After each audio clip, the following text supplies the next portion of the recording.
Hello and welcome to the commentary for First Battle. All right, let's chat a little bit about this article. This article was written by me, so this is a true story. And I wrote this article originally for a magazine in Georgia.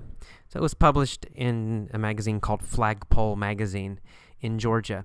I made the article a little bit shorter and a little simpler for Effortless English, but it's basically the same article. And it's true, I did belong to this group for about 10 years, I guess. I was a member of this group. I joined when I went to university, to undergrad.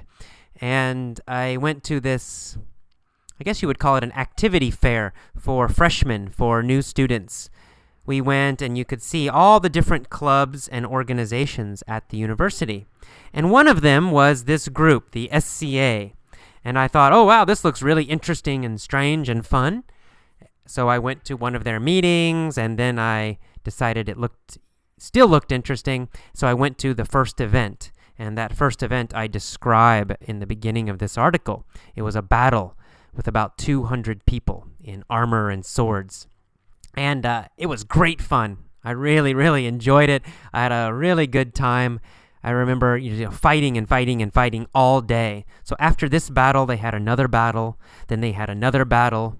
And then after that, I fought just against individual people. And we're using these wooden swords, but it's real fighting in the sense that it's like a martial arts competition. So it's not like professional wrestling. You actually do try to win. So if you hit somebody, for example, if you hit them in the head, then they die. If you hit them in the chest, in the body, they die. If you hit them in the arm or the leg, they lose that arm or they lose that leg. They have to put it behind their back. They can't use it. So it's quite fun, actually. And I continued going to many of these battles for many years. And then finally, I went to graduate school. I got busy, started teaching English, and most importantly, I started to travel. And that's when I quit the group and started doing other things.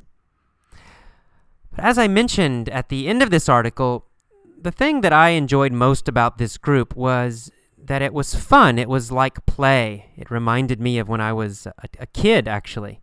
And we would just run around and play all the time and just have fun. It was not so serious.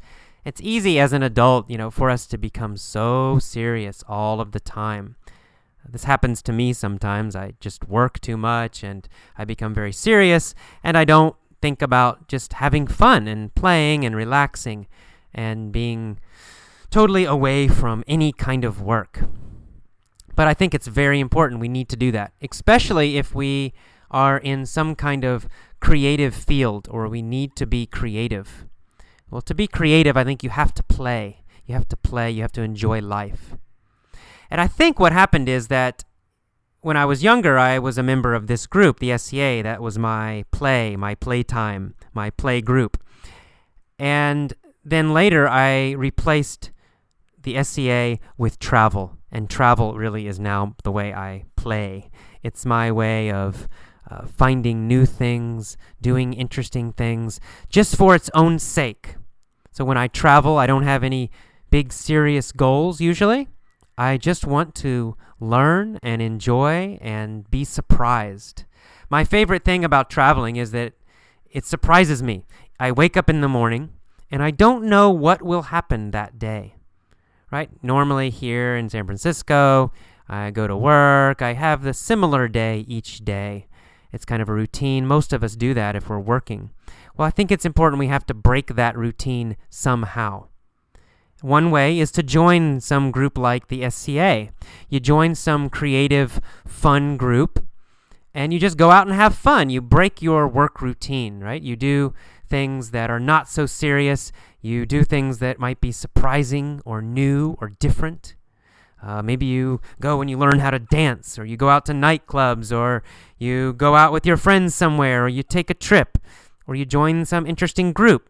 But anyway, we need these things in our life, I think, so that we don't become terribly boring and dull. Because if you just go to work or go to school, come home, study, go to sleep, do the same thing all the time, you become boring and dull. In fact, I've had this problem recently. I've been feeling quite bad recently because I feel like all I do is work. I teach in my class, and then I work on lessons for Effortless English, or I work on the website, and then I go to bed, and then I wake up, and then I do the same thing again, and then again, and then again, and then again. And it's making my brain, making my mind kind of dull, kind of boring. I'm not so interesting. And that's not good. So anyway, I'm trying to do some new things now. I just joined a yoga club yesterday.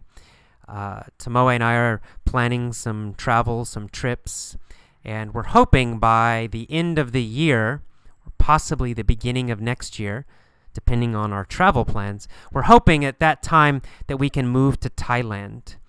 And in fact, we have plans to move to Thailand and start a school, an English school, somewhere in Thailand, probably Phuket in the south of Thailand.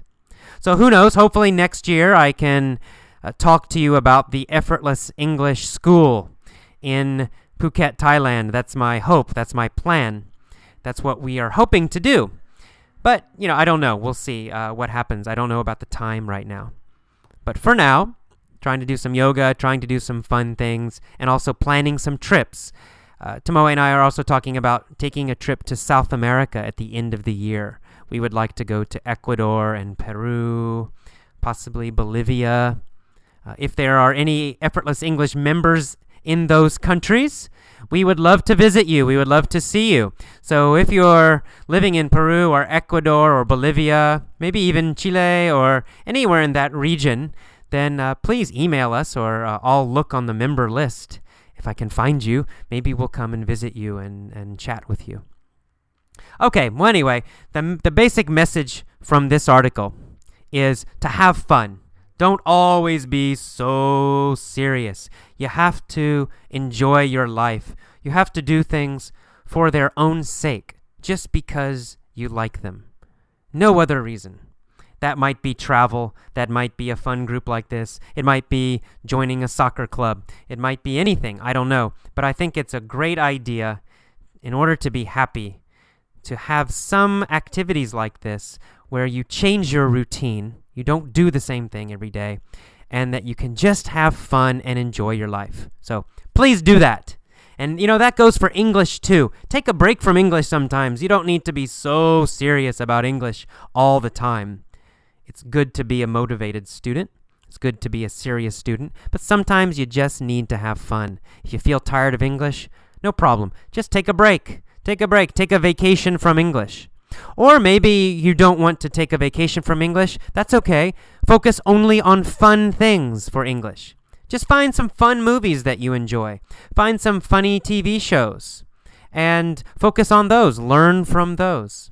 Find an interesting, fun book or magazine or blog or website and just learn from those. You don't always have to be so serious. Serious is good. It's okay. It's good to be serious a lot of the time, but you need a break sometimes. So please give yourself a break. Okay, I'll see you next time. Bye-bye.